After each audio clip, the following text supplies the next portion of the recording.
妹妹的暑假是去西京，我的暑假是去超市上班。这样的暑假我过了4年。小静，超市那份工作定了，明天报到。妈，我的护照呢？早给你收好了，宝贝。大一，妈妈送我进了工厂，包吃包住，还能攒学费。他们却带佳佳去了中京。大二，我值便利店夜班。便利店多轻松，还有空调。看后视镜，别急，慢慢倒。哥哥在教他开车，把公式带进去。大三，我去了辅导班，他们却去了海岛度假。今年是超市，西京的机票也没有我。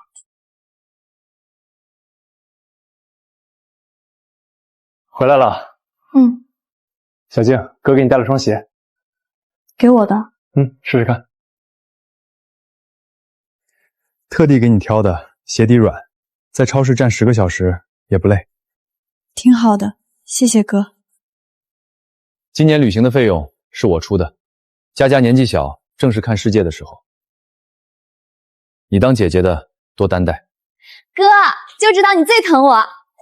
西京我想去好久了，我想去古街，还想尝当地小吃。好，都听你的。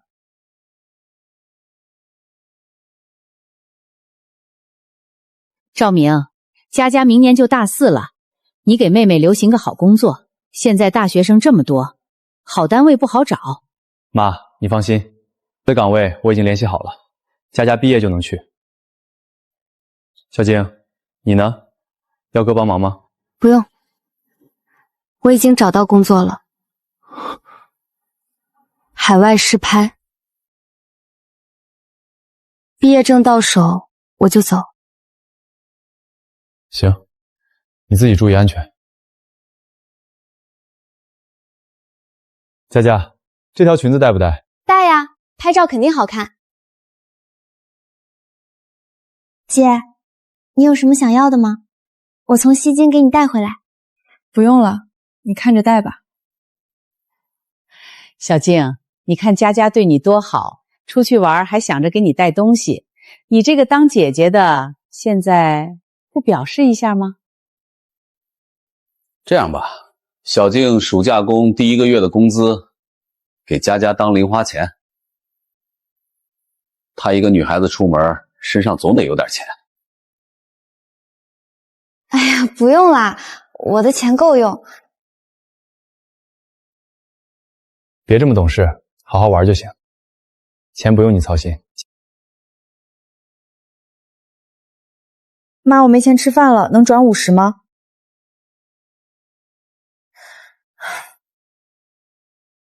佳佳，能借我50吗？50？行啊姐，我转你。妈，你多大的人了，还骗妹妹的钱？我先给你发过消息。有点当姐姐的样子，别哑标佳佳。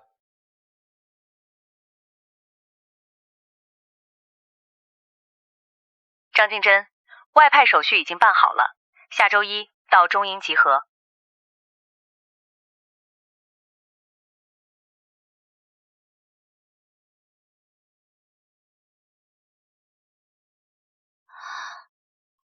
姐，我那个箱子不好看，去西京旅游用下你的呗。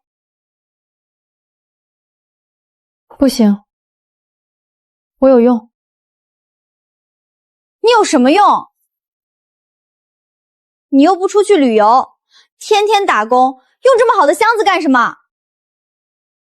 不借就不借，谁稀罕？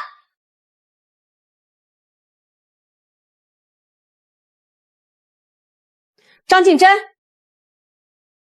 你说，妹妹就借你的箱子用一次，你至于这么小气吗？箱子我有用，当姐姐的连个箱子都不借，还是一家人吗？小静，我是爸说你，你怎么越大越不懂事儿了？妹妹去旅游用你个箱子怎么了？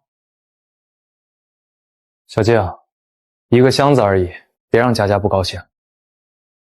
好，既然都来了，就是说清楚，箱子我有用。姐，这一次不借。妈，算了妈，他不借就算了，我用别的也行。佳佳，别哭，你看你把妹妹气的，我只是没借箱子，不就是个破箱子吗？等着，佳佳，别哭了。佳佳，你用这个。这个箱子，哥，生日快乐！你还真买了？我送你的那只，这个不好吧，哥？你想用就用吧。姐姐不会不开心吧？没事儿，送给我了就是我的，我想给谁就给谁。没事儿，已经送给你了，你想给谁都可以。姐，你真不介意？不介意。佳佳走。你自己好好想想。挺好，该走了。我觉得杏子灰最好，高级又显得温和。珍珠白更适合现在的审美，简约耐看也好打理。你们审美也太保守了。新房怎么装都行，但我的卧室我自己做主。行，都听你的。我要粉色墙面，还要大飘窗，窗边还能放梳妆台。小静出来啦。吃饭吧。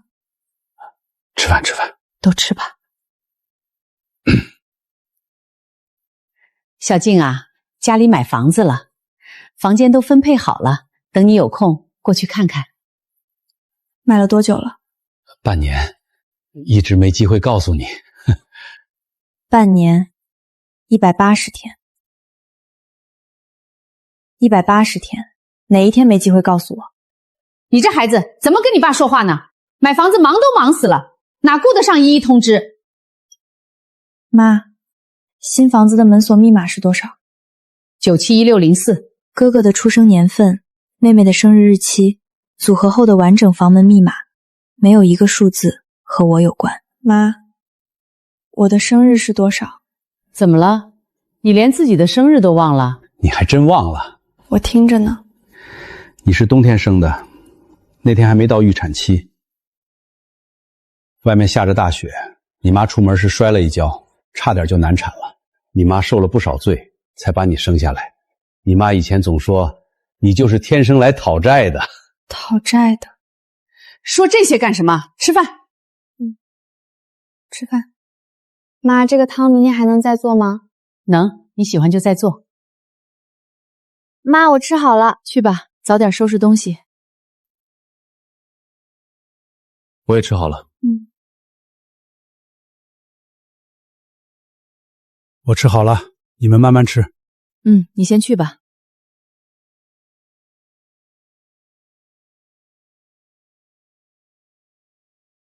小静，按规矩，谁吃的最满谁刷碗。知道了。每次都是这样，没人叫我吃饭，我总是最后一个出来。等我坐下，他们已经快吃完了，所以我吃得最慢。所以碗永远归我刷，像一个早就设定好的循环，吃得最慢的人刷碗。这个规矩从来没有轮到过别人。冬天的水更冷，手上每年都会长冻疮，可从来没人问过我疼不疼。小静啊，我听占明说你们要带佳佳去西京玩。他们去。他们去？那你不去啊？妈，是我，小静不去，她想打工积累经验。这孩子就知道吃苦。大学4年，妈妈总是这样替我回答。小静不去游乐园吗？她不去。小静不在家作业，她不喜欢运动。小静不拍全家福吗？她不想拍照。在他们嘴里，我是不合群的隐形人，只要说成是我自己不想要，这样别人就没办法替我鸣不平。因为在他们看来，我本性如此。谁啊？你好，有你的快递。你好，是我的快递吗？对，文件，麻烦签收一下。好了，请收好。谢谢。业证、学位证，毕业了，意味着我终于可以走了。什么到了？毕业证录。哦，对了，你想要什么毕业礼物？我答应过你，毕业送你一份。他竟然还记得，可我从来没有奢望过他真的会送我什么。想不到，慢慢想。那你明天下午有时间吗？有啊，你想去哪儿？明天陪我去打个疫苗吧。打疫苗？外派每周，公司要求提前接种。毕业礼物就这个？就这个。行，明天下午。谢谢哥。这有什么好谢的？我想要的从来不是一件礼物，我只是想在离开以前有一次不是自己一个人。我查过时间，现在出发刚好。医院4点下班。可以走了吗？小静，佳佳要去买几件旅行穿的衣服，我先送她去，回来再陪你去。可时间已经约好了，医院4点就下班，现在不走会来不及。那你把时间改一下不就行了？佳佳明天就要走，衣服还没买好。所以今天去不了。哥，要不我不买了。哥，你陪姐姐去吧，我少买2件衣服也没事的。说什么气话？衣服当然要买，出去玩就得穿得好看点，拍照才上镜。小静，你说呢？他们看起来是在等我决定，可他等的只是我主动让步。决定权从来不在我手里，如果我说不行，就又会变成我不懂事、小气、嫉妒妹妹，不像个姐姐。小静，这个罪名我背了24年。你去吧。那我回来再陪你。谢谢姐姐。快点，该走了。姐姐最好了。你先把时间改一下，等我回来。姐姐，我们走啦。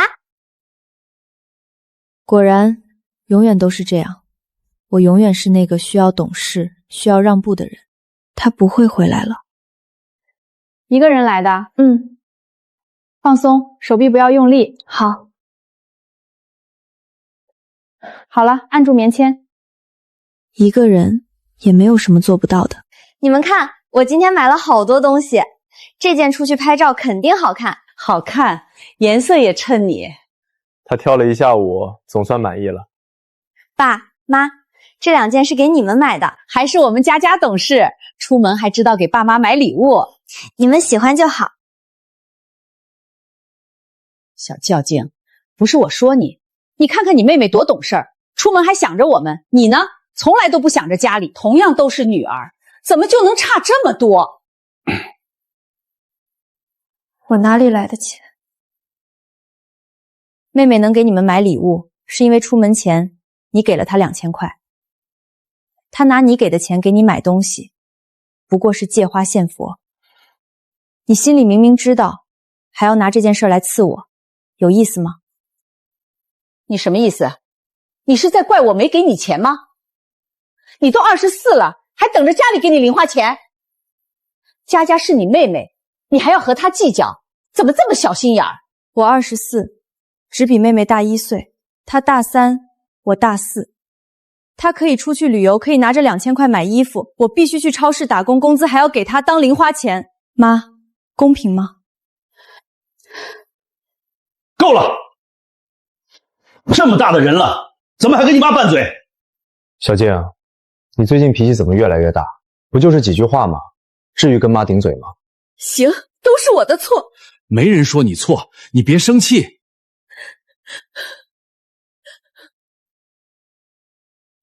永远都是这样，只要他一哭，错的就是我。只要他们人多，对的就永远是他们。我先回房了。姐姐，等一下，你不能就这么走。姐姐，你应该去和妈妈道歉。放开我！不管怎么说都是长辈，你这样太不孝顺了。最没有资格说这句话的人就是他。我让了他24年，好的给他，错的由我来背。可现在，连我不舒服，连我说一句不都成了错误。你真高尚啊！你什么意思啊？怪不得爸妈不喜欢你，你就是个怪快！哥，他还骂我。好了，佳佳，别哭，哥知道你是好心。我去看看你妈。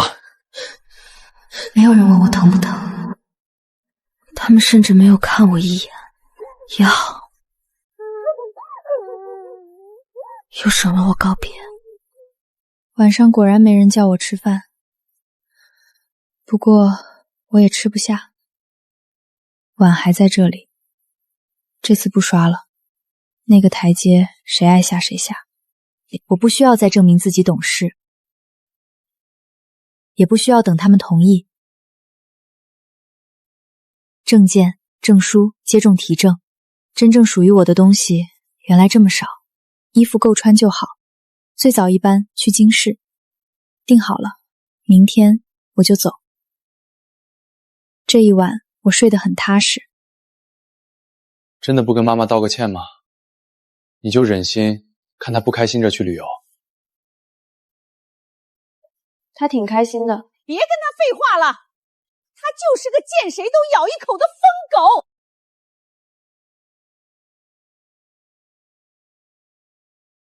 哼，整天丧着个脸，跟谁欠你钱一样。打工就去打工，摆脸色给谁看？去超市为什么要带箱子？小静，你要去哪儿？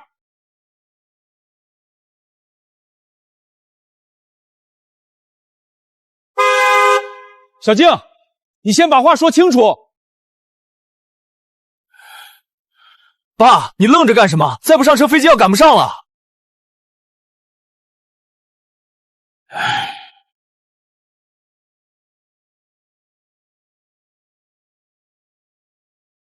小静，你去哪儿了？你又在闹什么脾气？接电话。姐，你别吓人。现在才想起问我要去哪儿。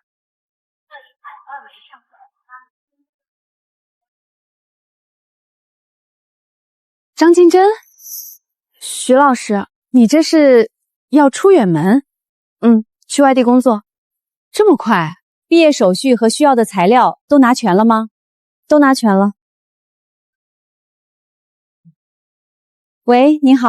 老师你好，我是张静珍的妈妈，她是不是去学校了？她今天拖着箱子就跑了，电话也不接，你快帮我劝劝她。家长您好，静珍已经毕业了，她去工作也是正常安排，你们先别着急，有事情坐下来好好沟通。工作？她找什么工作？家里根本不知道。她学这种，她从小就犟，心眼又小。家长，静珍大学这几年一直很优秀，她不是会无缘无故闹的人。她只是在学校装得好，在家根本不是那回事。老师，你根本不了解她。我带了她几年，对她的学习和为人有基本了解。你让她接电话。你妈妈想和你说。喂，你到底去哪儿？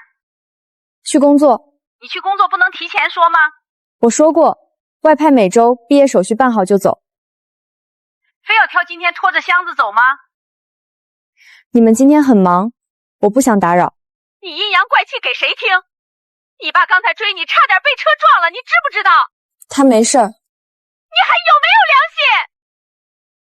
良心？妈，你还知道叫我妈？以后不用管我了。谢谢老师。要不要我帮你联系宿舍，先住一晚，冷静一下？不用了，老师，我已经安排好了。既然安排好了，老师就不拦你。到地方以后，记得给我发个消息。好，谢谢徐老师。一路顺利，老师再见。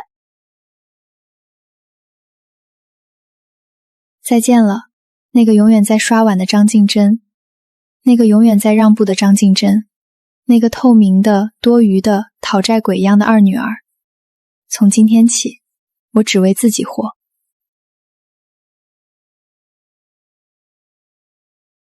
世界终于安静了，那种空不是失去什么，是终于把一直背在身上的东西放下来后，皮肉都还留着勒痕。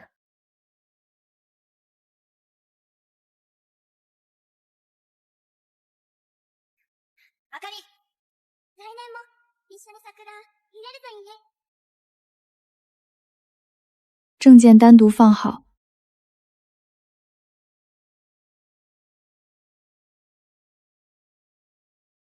做这些事时，他的手就不会抖。你到底在哪儿？为什么不提前说外派的事儿？你先马上把地址发我。别把事情闹大。你真觉得家里欠你这么多吗？他永远是这样，给一个耳光，再问你为什么不笑。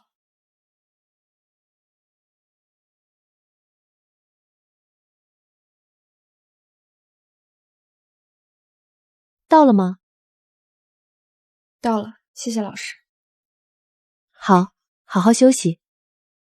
你那个岗位我了解过，不错，就是前期会辛苦，你比很多人都能扛，不要总一个人顶着。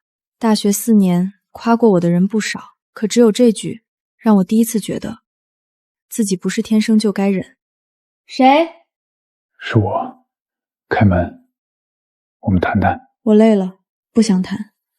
爸妈已经回去了，佳佳也没去成日本。可这消息落在心里，没有报复的快意，只有一种迟来的荒唐。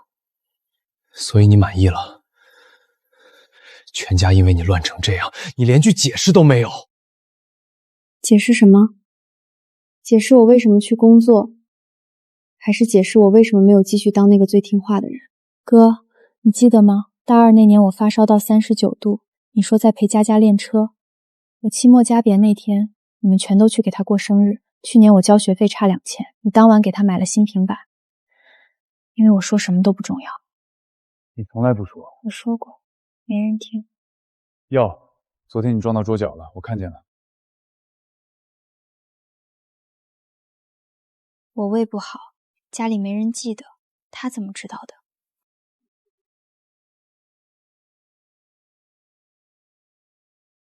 您好，请问是张晋真吗？我是外派项目组的人事助理。是我。护照归到，毕业双证远见，身份证、接种记录、紧急联系人资料都带齐了吗？带齐了。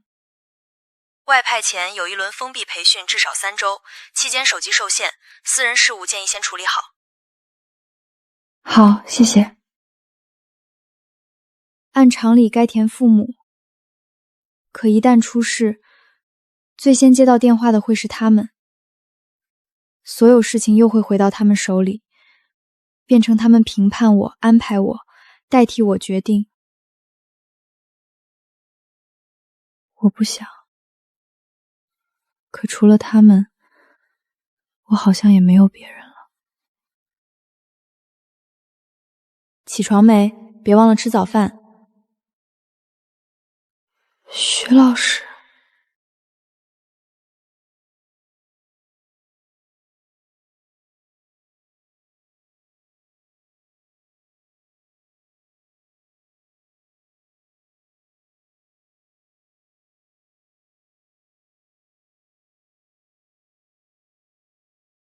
你要出去？吃饭？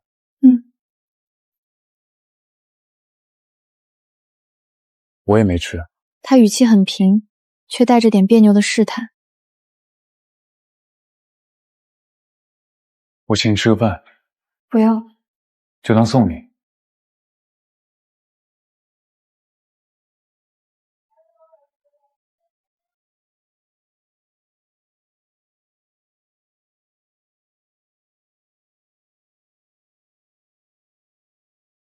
他平时很注意形象，不会这样憔悴。你什么时候拿到这个工作机会的？上个月定下来的。为什么不说？说了会怎样？知道以后呢，让我把名额让给佳佳，还是说女孩子去太远不安全，叫我找个离家近的？哥，你觉得哪一种不会发生？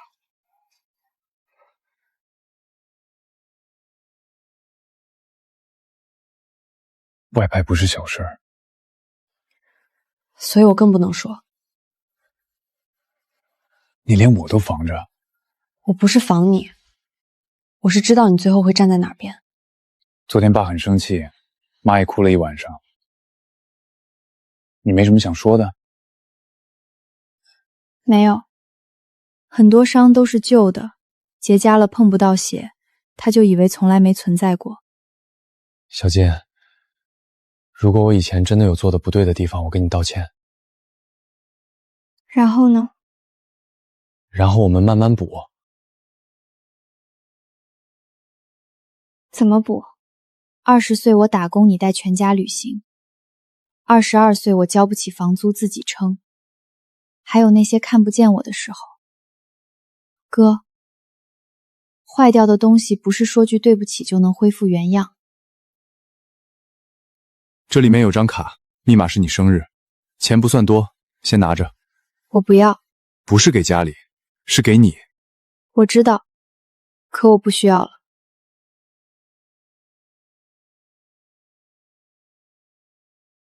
我送你去车站。不用了。那我送你到门口。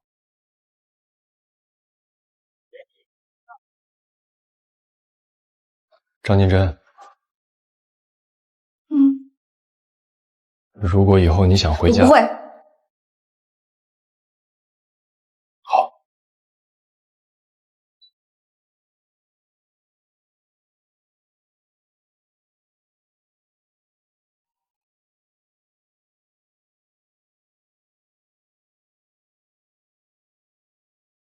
你真要走？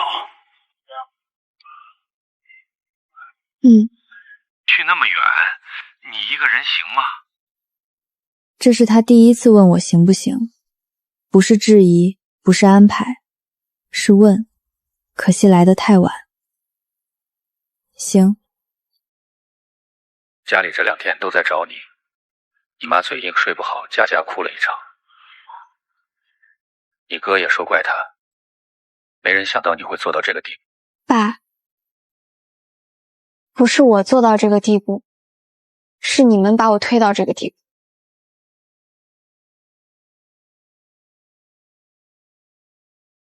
G12344次列车开始检票，请前往北京南的旅客准备好车票和身份证，到 A12检票口检票。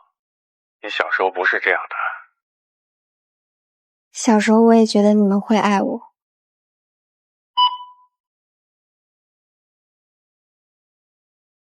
你什么时候回来？逢年过节总得回来吧？再说吧。是真的走出来了，不是赌气，不是做戏，是这条路我终于自己选了。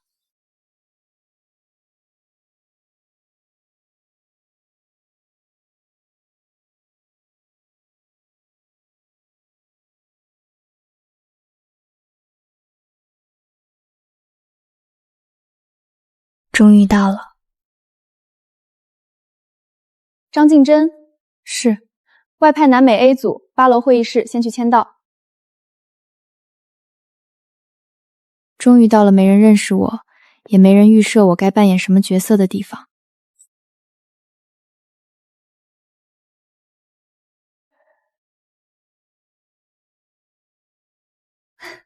你也是 A 组的？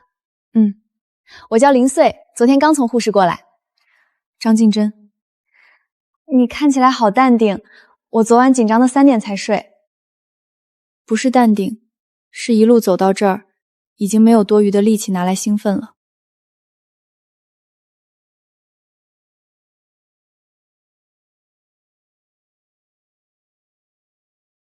各位早上好，我叫文琪，负责这次外派前的统筹培训。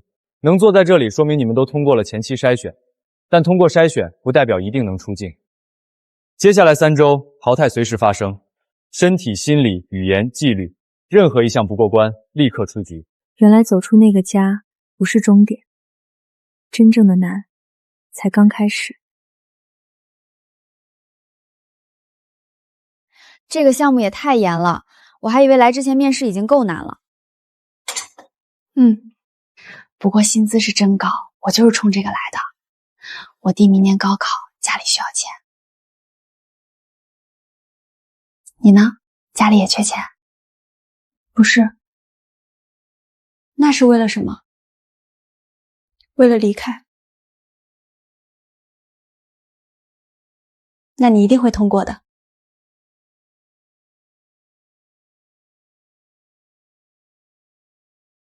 运气不算好，抽到了前3个。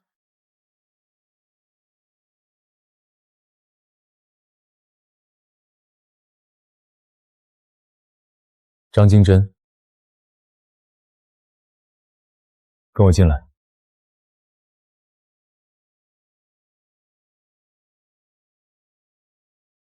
别紧张，你大学专业不算对口，为什么投这个岗位？语言符合要求，适应能力强，愿意长期驻外。这是标准答案。我问的是为什么是你？因为我需要这份工作。需要到什么程度？需要到不能失去。现在开始提问。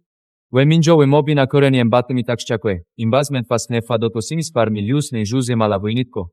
Zits besbi, de popleni bautana inu wezing epazire, woko durax manipimio。问题一个接一个，节奏很快，几乎不给缓冲的时间。最后一个词出口时，后背已经起了薄汗。行，出去吧。结束了？你还想继续？不是。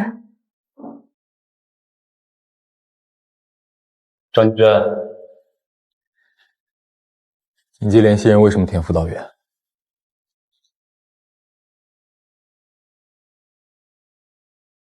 没有规定必须填家属。确实没有，通常这意味着家属不可靠，或者你不想让家属知道你真实状况。这会影响结果吗？不会，前提是你别把私人问题带进项目。不会。最好是这样。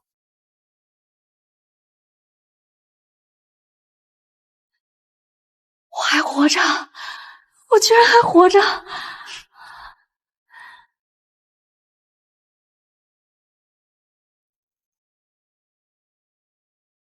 你终于肯回消息了。有事儿？妈知道你到京市了，想跟你说2句。不用。你就不能给她一个台阶？这些年他给过我吗？家里买的新房，给你留了一间。是吗？最讽刺的不是现在留了间房，是过去24年，我在那个家从来没有属于自己的位置。晚饭去不去食堂？去。对了，刚刚楼下有个穿黑衬衫的男的找你，看着挺不好接近的。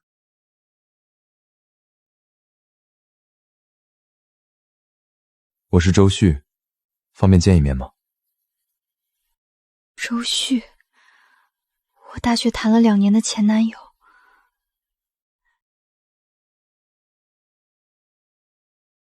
分手那天他说，你们明明是姐妹，为什么差这么多？那句话像根刺，一直扎在肉里。我知道你在培训酒店，我没有别的意思，只是想提醒你一件事。见面说。提醒这2个字让我忽然觉得手指发麻。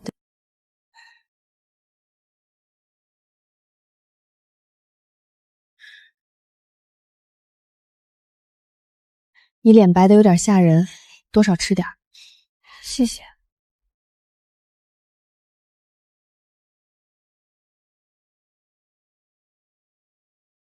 姐，你是不是把我拉黑了？为什么哥给你发消息你回，我发你不回？周旭来找你了吗？是你告诉他的。我只是觉得有些事你应该知道。他现在在我哥公司实习。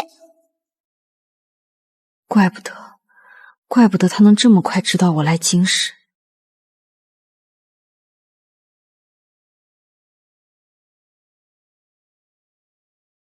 小倩，周旭在你公司。我不知道，他去找你了。你别见他，我现在过去。站住！哥，你到底想干什么？感谢你们所有人，永远能精准把我不想面对的东西再送回来。他能力不错，来实习是正常流程，我不可能因为你们谈过就卡他。正常流程？你知道他跟我分手时说过什么吗？他说张家珍比我更讨人喜欢，说我总是让人扫兴，说我跟他差太多。我真的不知道这些。你当然不知道，因为没人会在意我到底经历过什么。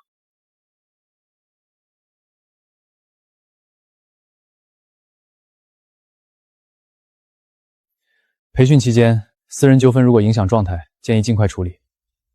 抱歉。你不用跟我道歉，别在明天体能测试里掉队就行。你哥已经给我打电话了，看来你还是老样子，出了事第一反应就是找家里人。我现在第一反应是让你离我远点。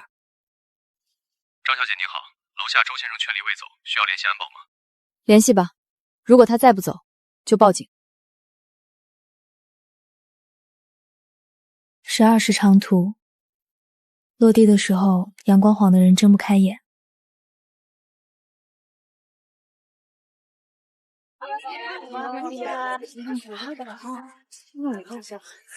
静真，你也太独立了，你爸妈都不担心你吗？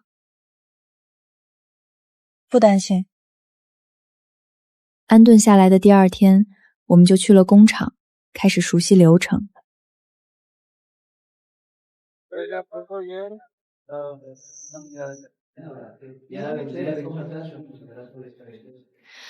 Yo entiendo este proceso, yo puedo seguir el registro.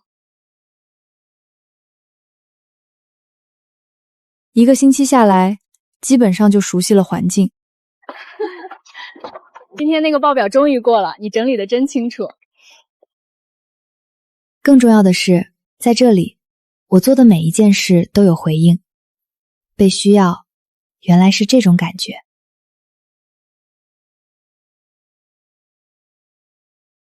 到墨西哥第8天，这片区域还算安全，所以我总体并不担心。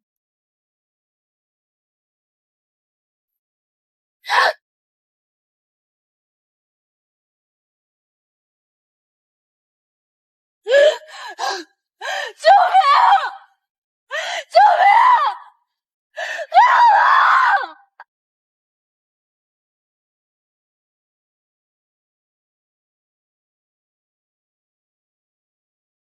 你没事吧？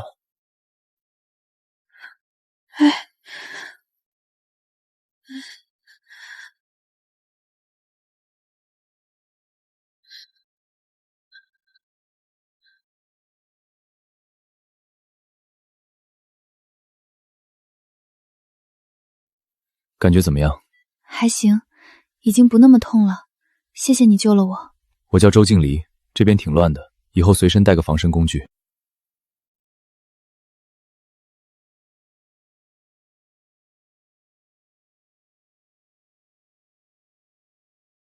一直在想，估计是你的家人。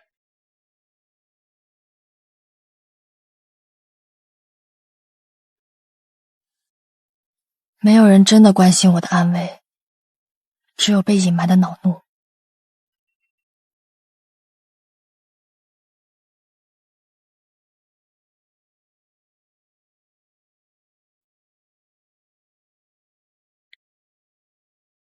张静真，你还有脸接电话？你太不让我省心了！你到底去哪里鬼混了？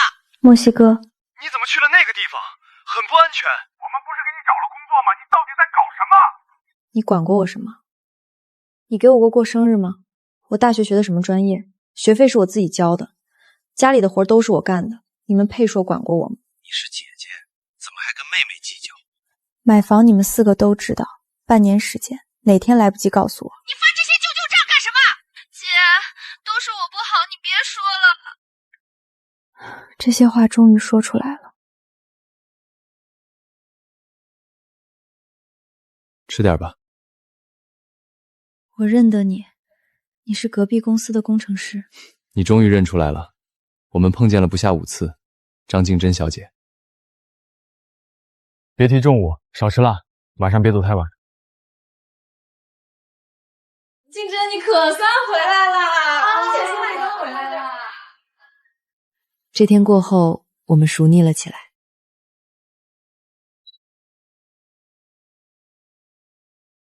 墨西哥的阳光很足，咖啡厅和博物馆很多。短短2个月，比我前24年的照片都多。这里发音再软一点。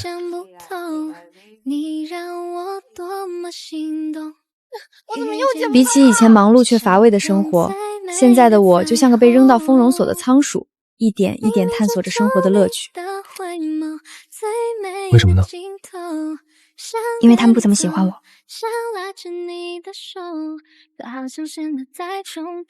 我喜欢你。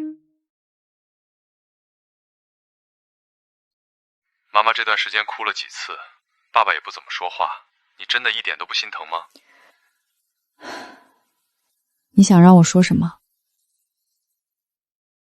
小姐，你恨我们吗？我不恨，因为我怨你们。哥，为什么我也是你的妹妹，我和佳佳的待遇却天差地别？有时候我甚至在想，妈妈为什么要生我？原来我差点害死了她，怪不得这么讨厌我，所以一切情有可原。小郑，不要这么想，你是家人，没有人会讨厌你。对不起，小郑，我忽略了你也是需要关爱的孩子。小姐，你回来好吗？爸，我回去干什么呢？回去刷我永远刷不完碗吗？做不完的家务，看你们永远偏向妹妹和哥哥吗？爸，为什么你们从来不带我去旅游？我也想去日本。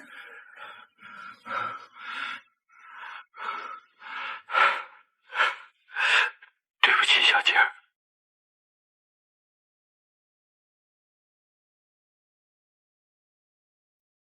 这天过后，我拉黑了家里的所有人。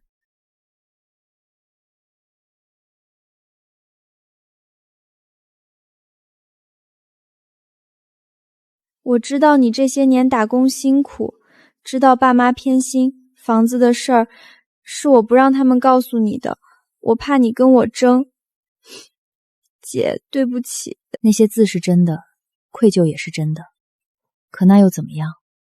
字句落得再重，也没法穿过24年里那些具体的时刻。它唯一能证明的是我这些年的委屈不是矫情，我是真的被亏待了。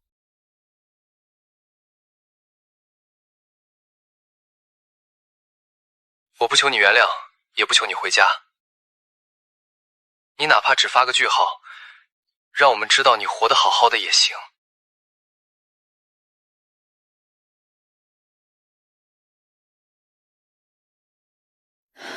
不回复已经是我能给出的最明确态度。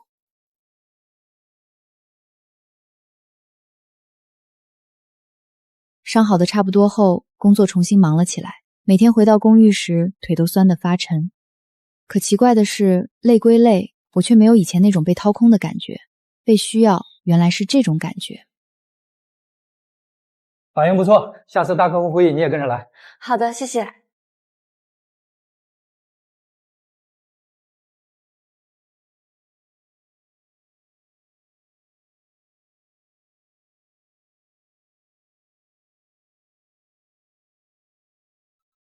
加班英雄，慰问一下。你怎么知道我今天晚下班？你们楼上灯亮到现在，猜的。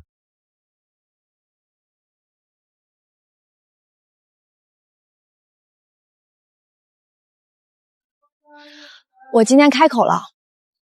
什么？主管发火，前面的翻译没跟上，我把重点复述出来了，负责人还夸我了。所以你现在知道了吧？知道什么？你比你自己以为的还要能扛事儿。以前没人这么说过。那是他们眼神不好。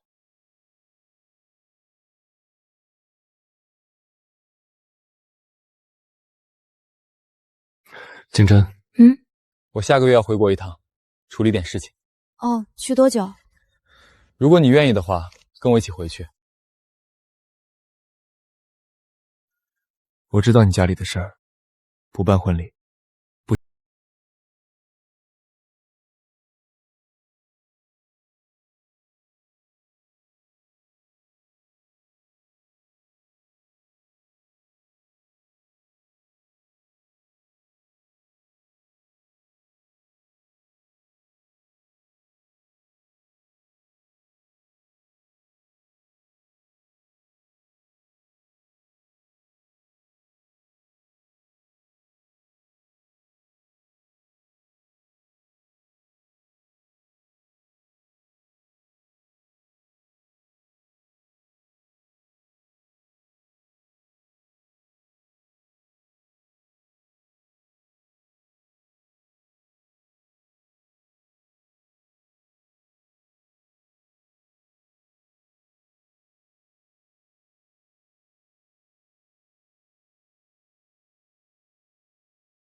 喂，你好。您的家人报警，称您被人拐骗，麻烦您来一趟配合核实。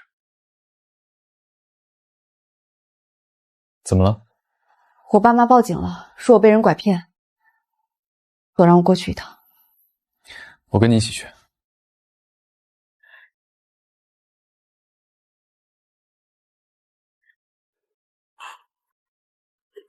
小静，你这个傻孩子到底在想什么？就是你，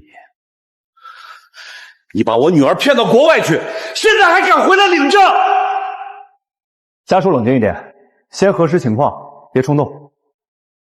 小静，你跟妈回去，有什么事我们回家说。小静，你要去哪儿？你知不知道这些日子我们怎么过的？你怎么能这么狠心？我们做的再不对，也是你的爸妈，谁会比我们更爱你？你就这么随便把自己嫁了？周静黎，27岁，京市人，工程师，独生子。你们还想知道什么？你什么意思？你对父母就这个态度？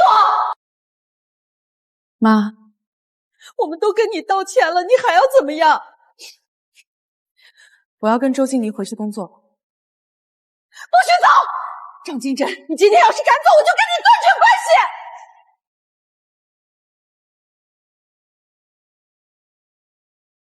好。你这是要逼死我们！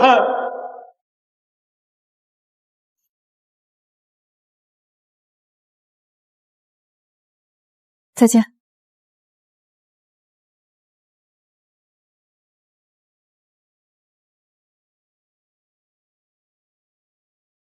真好，他们一点都没变，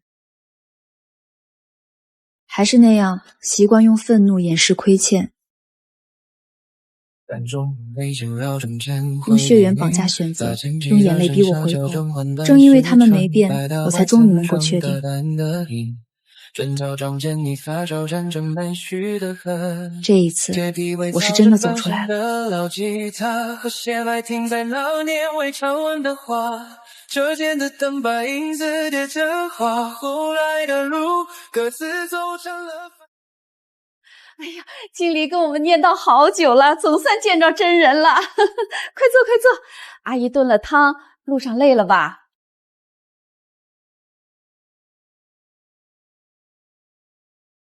多吃点，看你瘦的。静黎说你在国外工作辛苦，可不能亏待自己。谢谢阿姨。叫什么阿姨？都领证了，该叫妈了。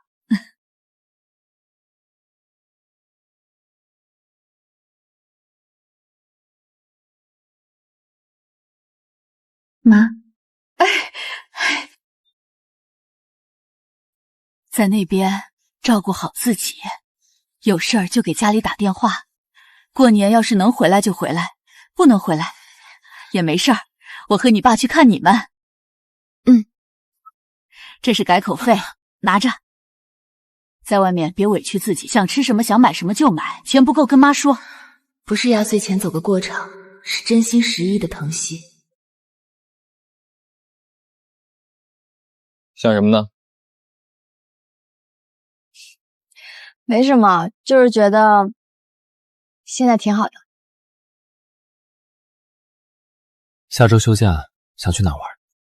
想去海边。行，明天我订机票。24年的暑假，我不是在打工，就是在做家务。我的假期从来不属于我自己，可现在不一样了。我有喜欢的工作，有真心待我的人，有可以自己说了算的人生。那个永远在刷碗的，永远在让步的，永远透明的二女儿，被我留在了那个夏天。从今往后的每一个暑假，每一个日子，都是我自己的。我终于为自己活了一次。